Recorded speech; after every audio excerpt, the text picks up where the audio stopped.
Soal pertama. Perhatikan terjemahan dari Quran Surat Al-Isra 36 berikut. Dan janganlah kamu mengikuti sesuatu yang kamu tidak memiliki pengetahuan tentangnya. Sesungguhnya pendengaran, penglihatan, dan hati semua itu akan diminta pertanggungjawabannya. Dalam konteks pubertas, ayat tersebut secara spesifik sangat berkaitan dengan kondisi di mana anak yang baru saja balik biasanya ingin mencoba hal-hal baru tanpa terkecuali. Oke, nomor 1 C. Soal nomor 2, puberitas bukan hanya masalah perkembangan fisik tetapi merupakan awal dari perkembangan psikis anak. Oleh sebab itu dalam puberitas terkadang kita menemukan anak yang mengalami kebingungan, rasa minder, dan rasa canggung. Oke, nomor 2A. Soal nomor 3. Dalam proses puberitas anak seringkali terjadi perubahan-perubahan yang membuat anak takut diejek, diantaranya tertera di bawah ini. 1, 2, 3, 4, 5, 6. Di antara ciri tersebut yang terjadi umumnya pada anak perempuan adalah 3, 4, dan 5. 3, 4, dan 5. Oke, nomor 3D. Soal nomor 4. Berikut ini pernyataan yang benar berkaitan dengan tanda puberitas secara fisik pada laki-laki disampaikan oleh Irfan. Di antara tanda puberitas pada laki-laki adalah suara lebih berat, kumis, jenggot mulai tumbuh, dan mimpi basah. Oke, nomor 4B. Nomor 5, tubuh bukan properti atau mainan sehingga harus dijaga terutama di lingkungan sekolah. Oke, nomor 5, yang tidak sesuai. Anak lelaki dan perempuan harus menjaga kebersihan diri agar tidak berjerawat dan bau badan tak sedap. Oke, nomor 5D. Soal nomor 6. Puberitas bukanlah hal yang harus dikhawatirkan karena terjadi secara halus. Pertumbuhan emosi dan pertumbuhan fisik datang dengan bertahap. Oke, nomor 6C. Soal nomor 7. Fase penuh hikmah dalam perkembangan anak. Kebingungan, rasa minder, dan canggung. Oke, nomor 7C. Soal nomor 8. Perhatikan poin-poin berikut. 1, laki-laki. Oke, 1, 2, dan 4. Oke, nomor 8A. Soal nomor 9. Jika seorang guru laki-laki dihadapkan dengan kondisi di mana salah satu muridnya mengaku baru saja mengalami menstruasi pertama, yang paling tepat dilakukan adalah segera meminta bantuan guru perempuan untuk mendampingi dan menanganinya. Oke, nomor 9B. Soal terakhir. Pernyataan yang benar tentang balik kaitannya dengan ibadah dalam Islam adalah bagi yang sudah balik dikenai kewajiban untuk menjalankan ajaran Islam seperti sholat wajib dan puasa Ramadan. Oke, nomor 10B. Oke, sudah selesai semua, selesai ujian. Ya, saya yakin. Alhamdulillahirrabbilalamin mendapatkan skor 100.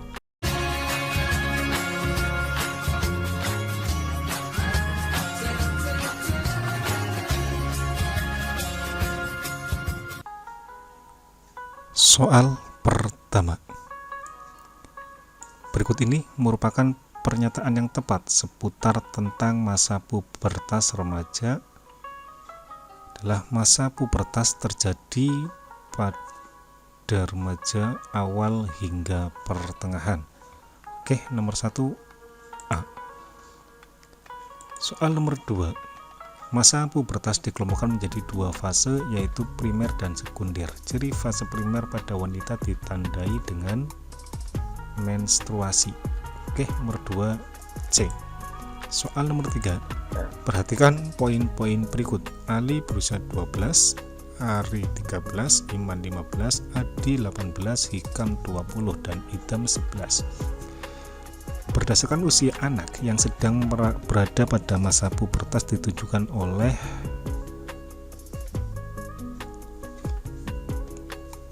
masa pubertas antara 11 sampai 16 berarti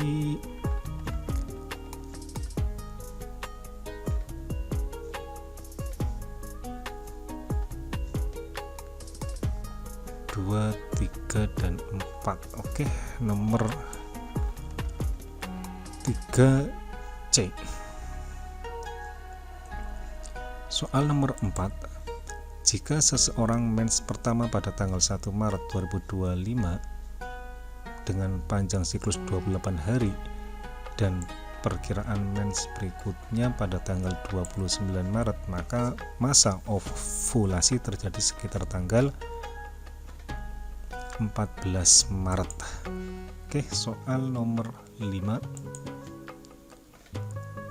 Masa subur bagi wanita yang merupakan peluang besar terjadinya kehamilan umumnya berlangsung selama 14 hari dimulai 6 hari dimulai dari 6 hari ke-6 setelah haid pertama.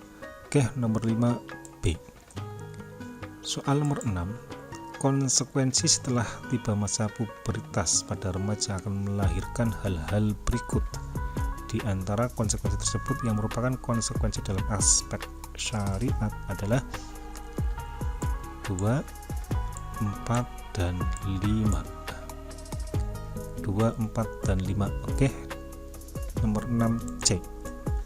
Soal nomor 7. Kenakalan remaja yang berkaitan dengan seksualitas umumnya diawali dari pacaran. Nomor 8. Bagi wanita saat masa menstruasi ada beberapa hal utama yang perlu diperhatikan, kecuali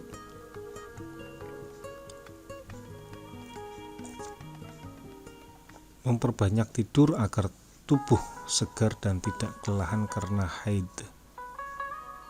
Ini kecuali ya. Oke, nomor 8B. Nomor 9. Pernyataan yang benar berkaitan dengan masa pubertas pada remaja adalah pubertas terjadi sejak fase remaja awal sampai remaja pertengahan. Oke, nomor 9B. Soal terakhir, pernyataan yang benar terkait dengan isu remaja adalah menurut WHO usia remaja berkisar 15 sampai 24 tahun. Oke, nomor 10D. Selesai semua, selesai ujian. Ya, saya yakin. Alhamdulillahirabbil alamin, mendapatkan skor 100. Terima kasih.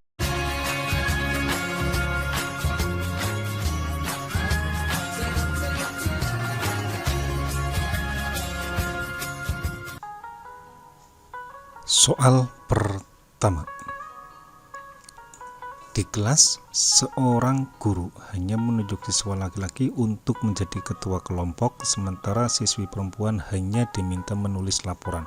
Peran guru dalam menerapkan prinsip hak remaja tanpa diskriminasi gender sebaiknya ia memberi kesempatan pada semua siswa, baik laki-laki maupun perempuan. Oke, nomor 1B. Soal nomor 2. Seorang teman masuk ke kamar pribadi kita tanpa izin hanya untuk meminjam barang. Berdasarkan konsep batasan diri, tindakan tersebut termasuk pelanggaran batasan fisik. Oke, nomor 2A. Soal nomor 3. Ketika seseorang, baik itu guru maupun orang dewasa lainnya, meminta siswa menceritakan masalah pribadinya, padahal siswa itu belum siap, maka dalam hal ini sudah terjadi pelanggaran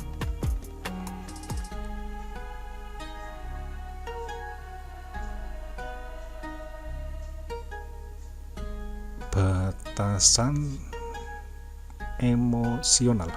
Oke, nomor 3 Soal nomor 4.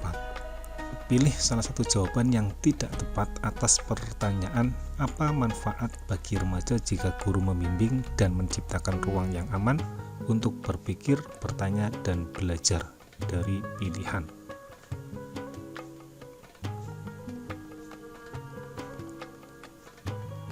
Guru membuat murid menjadi pribadi yang ambisius, yang tidak tepat ya. Maka nomor 4 jawabannya D. Oke, soal terakhir, soal nomor 5. Seorang siswa menolak ajakan temannya untuk ikut dalam kegiatan yang bertentangan dengan prinsip agamanya. Ia menggunakan hak untuk menentukan batasan diri. Bagaimana guru bisa mendukung pilihan siswa tersebut? Menghargai keputusan siswa dan memberikan dukungan moral. Oke, nomor 5 D. Oke, sudah semua 1, 2, 3, 4, 5 selesai ujian. Ya, saya yakin. Alhamdulillahirrabbilalamin mendapatkan skor 100.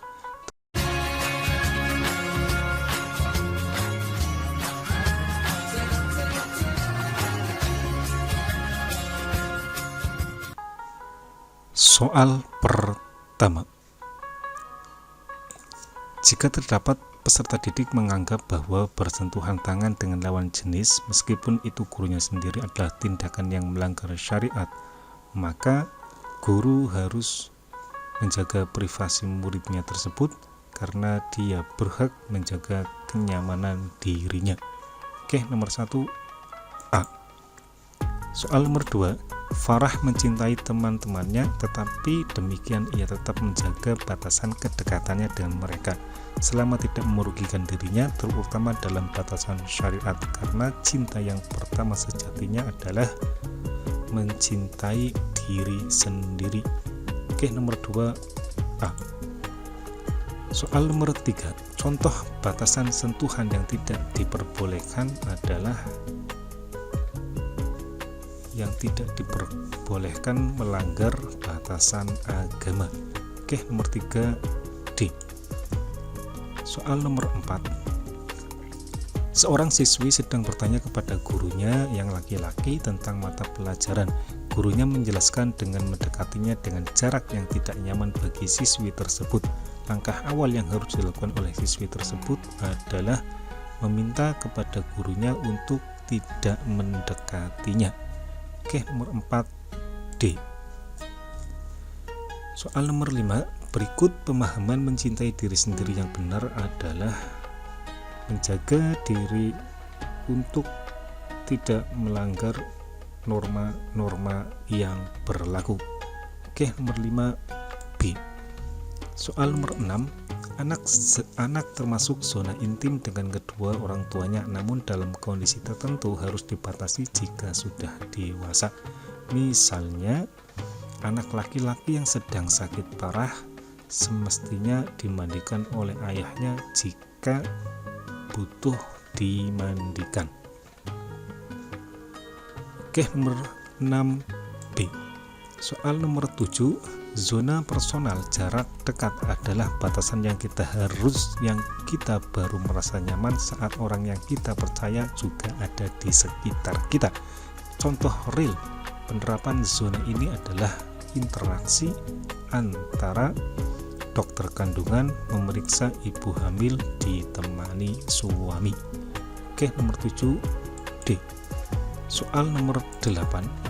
Vina dengan tegas menyampaikan pada imam bahwa dirinya tidak suka jika imam menyentuh tangannya saat bercanda dengannya.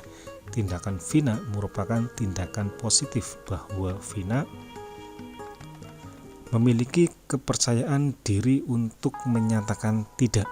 Oke, nomor 8 B. Soal nomor 9. Di antara dampak negatif yang menjadi akibat dari cinta yang tidak berkomitmen adalah terjadinya aborsi pada hubungan terlarang. Oke, nomor 9 D. Soal terakhir, Dua orang remaja yang berlawanan jenis yang mengakui mereka berpacaran lalu bersentuhan, meskipun mereka saling mencintai, mereka tetap melakukan sentuhan yang dilarang karena mereka melanggar batasan agama. Oke, nomor 10D. Oke, sudah diisi semua. Selesai ujian. Ya, saya yakin. Alhamdulillahirrabbilalamin, mendapatkan skor 100.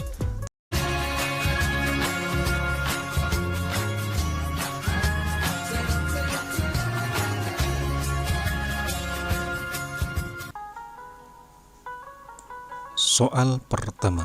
Salah satu strategi guru untuk menciptakan ruang pendidikan yang adil dan setara adalah melibatkan semua siswa dalam pengambilan keputusan kelas tanpa membedakan gender atau latar belakang sosial. Oke, nomor 1 B. Soal nomor 2. Konsep kesetaraan gender sesuai dengan isi Quran surat An-Nisa ayat 1 yang berbunyi, wahai manusia, bertakwalah kepada Tuhanmu yang telah menciptakan kamu dari diri yang satu, nafsin wahidah, dan daripadanya Allah menciptakan pasangannya, serta dari keduanya Allah memperkembangbiakan laki-laki dan perempuan yang banyak. Dalam konteks kehidupan madrasah, penerapan nilai kesetaraan gender dari ayat tersebut adalah memberikan kesempatan yang sama bagi laki-laki dan perempuan untuk berpartisipasi dalam kegiatan madrasah. Oke, nomor 2 B. Soal nomor 3. Quran surat Al-Hujurat ayat 13 menegaskan bahwa manusia diciptakan dari laki-laki dan perempuan, lalu dijadikan berbangsa-bangsa dan bersuku-suku agar saling mengenal. Pesan utama ayat ini terkait gender adalah kesetaraan laki-laki dan perempuan ditentukan oleh ketakwaan, bukan jenis kelamin. Oke, nomor 3 C. Soal nomor 4. Seorang guru membagi kelompok belajar berdasarkan kemampuan siswa, bukan berdasarkan jenis kelamin. Guru tersebut sudah berperan dengan tepat karena guru sudah menerapkan prinsip kesetaraan karena menilai kemampuan tanpa bias gender. Oke, nomor 4 A. Soal terakhir nomor 5. Pemahaman yang berlaku di masyarakat, laki-laki memiliki peran dominan di ranah publik seperti mencari nafkah dan mengambil keputusan, sementara perempuan bertanggung jawab penuh atas urusan domestik dan mengasuh anak. Konsep yang paling relevan untuk menganalisis perbedaan seks dan gender dari pemahaman tersebut adalah gender, karena peran tersebut adalah hasil konstruksi sosial yang dapat berubah seiring waktu. Oke, nomor 5 B. Oke, selesai soal semuanya, selesai ujian. Bismillahirrahmanirrahim. Ya, saya yakin. Alhamdulillahirrabbilalamin, mendapatkan skor 100. Terima kasih.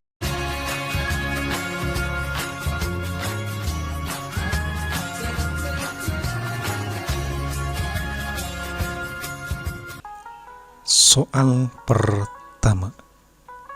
Seorang remaja laki-laki menjadi korban kekerasan seksual di sekolah, tetapi ia merasa malu dan takut untuk melapor.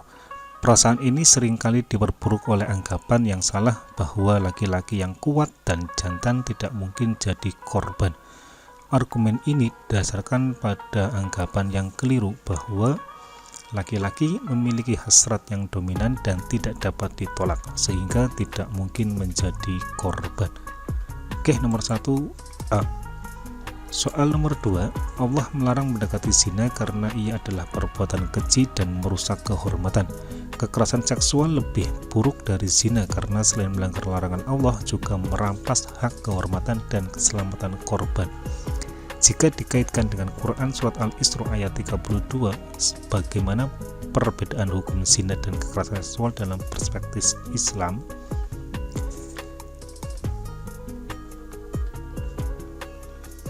Zina dan kekerasan seksual sama-sama dilarang, namun kekerasan seksual lebih berat dosanya karena mengandung unsur kezaliman dan pemaksaan terhadap korban. Oke, nomor 2A. Soal nomor 3. Seorang guru di madrasah mengetahui adanya kasus pelecehan seksual yang dilakukan oleh salah satu oknum di madrasah. Sebagai wujud mencegah kemungkaran dengan tangan biyadihi, langkah yang tepat dilakukan guru adalah segera menghentikan perilaku pelaku, melindungi korban, dan melaporkan kasus kepada kepala madrasah serta pihak yang berwenang. Oke, nomor 3B. Soal nomor 4. Seringkali ada anggapan bahwa anak perempuan harus lebih rajin membantu pekerjaan rumah tangga seperti memasak dan membersihkan rumah, sementara anak laki-laki lebih bebas untuk bermain atau fokus pada hal-hal di luar rumah. Anggapan ini jika dibiarkan dapat memiliki konsekuensi jangka panjang yang paling merugikan, yaitu menguatnya stereotip bahwa perempuan memiliki tanggung jawab primer terhadap urusan domestik yang dapat membatasi peluang mereka di bidang lain di masa depan. Nomor 4D. Soal nomor 5. Raka menyebarkan foto pribadi temannya tanpa izin melalui media sosial karena merasa kesal. Perbuatan Raka ini harus dijerat dengan UU ITE nomor 11 tahun 2008 dan nomor 1 tahun 2024 karena Raka menyebarkan konten pribadi tanpa izin yang melanggar hak privasi dan martabat korban. Oke, nomor 5A. Soal nomor 6. Hadis Rasulullah SAW, barang siapa dari kalian melihat kemungkaran, ubahlah dengan tangannya, jika tidak bisa ubahlah dengan lisannya, jika tidak bisa ingkarilah dengan hatinya, dan itu merupakan selemah-lemahnya iman. Kasus kekerasan seksual seringkali terjadi di lingkungan masyarakat dan sekolah. Sayangnya banyak orang memilih diam karena merasa takut atau tidak mau terlibat. Seorang siswa mengetahui temannya menjadi korban kekerasan seksual di sekolah. Berdasarkan makna hadis Rasulullah SAW di atas, tindakan yang paling tepat dilakukan siswa tersebut sebagai wujud amar ma'ruf nahi munkar adalah segera melapor kepada guru atau pihak sekolah supaya kasus bisa diusut, korban mendapat perlindungan, dan pelaku bisa ditindak. Oke, nomor 6D. Soal nomor 7. Seorang murid laki-laki berusia 10 tahun di MI terlihat beberapa kali melakukan tindakan yang tidak pantas kepada temannya seperti memegang bagian tubuh pribadi. Setelah ditelusuri, ternyata ia meniru dari pengalaman buruk yang pernah dialaminya sendiri tanpa sepengetahuan orang tuanya. Dalam situasi ini, langkah paling tepat yang perlu dilakukan guru dan pihak sekolah adalah memberikan konseling, pendampingan, serta bekerjasama dengan orang tua untuk menghentikan perilaku tersebut. Oke, nomor 7D. Soal nomor 8. Wa may yukrihunna fa innallaha min ba'di ikrahihinna ghafurur rahim.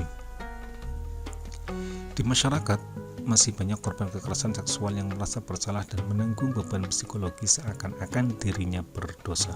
Padahal Quran surat An-Nur ayat 33 menegaskan bahwa Allah Maha Pengampun lagi Maha Penyayang kepada mereka yang dipaksa.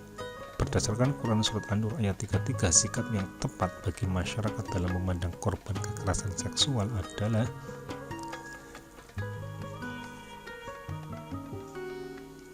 memahami bahwa korban tidak berdosa, mendukung pemulihan psikologinya, dan melindunginya dari stigma. Oke, nomor 8B. Soal nomor 9, seorang perempuan menjadi korban kekerasan seksual dan kini mengalami pengucilan sosial di komunitasnya. Ia merasa malu dan cemas bahkan untuk beribadah di masjid karena khawatir akan stigma yang diletakkan padanya. Berdasarkan ajaran Islam yang menjunjung tinggi rahmatan lil alamin, rahmat bagi seluruh alam dan saling menutupi aib, langkah paling tepat yang harus diambil oleh tokoh agama dan masyarakat setempat adalah menciptakan ruang yang aman bagi korban, meniadakan segala bentuk penghakiman, dan memberi dukungan psikologis tanpa ekspos ke publik. Oke, nomor 9C. Soal terakhir, praktik kawin paksa atau kawin anak seringkali didasari anggapan yang salah bahwa perempuan adalah aset atau alat untuk memperkuat ikatan sosial keluarga. Pandangan ini memiliki dampak yang paling merusak, yaitu mengabaikan hak perempuan, pilihan hidup, serta menghilangkan hak mereka menentukan masa depan, pendidikan, dan karir. Oke, nomor terakhir D.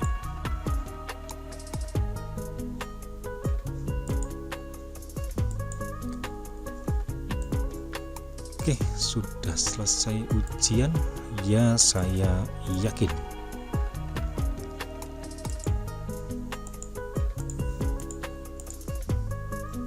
Alhamdulillahirabbil alamin, mendapatkan skor 100.